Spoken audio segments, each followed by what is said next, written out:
महिनाभराच्या उपवासानंतर आज सर्वत्र रमजान ईद उत्साहात साजरी करण्यात आली। सोलापुरातील होडगी रोडवरील आलमगीर ईदगाह मैदानावर ईदच्या नमाजचे पठण करण्यात आले। यावेळी हजारो मुस्लिम बांधव पांढऱ्या शुभ्र कपड्यांमध्ये हजर होते। लहान मुलांमध्ये रमजान ईदचा उत्साह दिसत होता।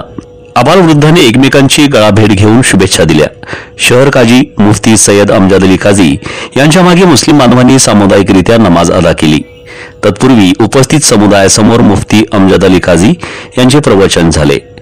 इस्लाम हा शांतिप्रिय धर्म आहे। शेजाऱ्यावर प्रेम करा, शेजाऱ्याला तक्रार करण्याची संधी देऊ नका।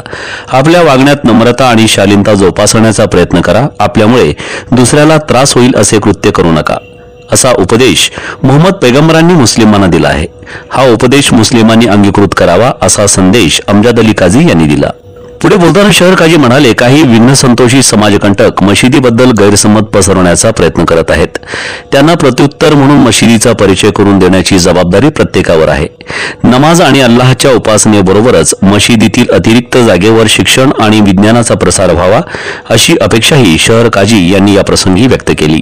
खास करून त्यांनी आपल्या बयानमध्ये गाझापट्टीत फिलिस्तीनी जनतेवर होत असलेल्या अत्याचाराचा कडाडून निषेध केला।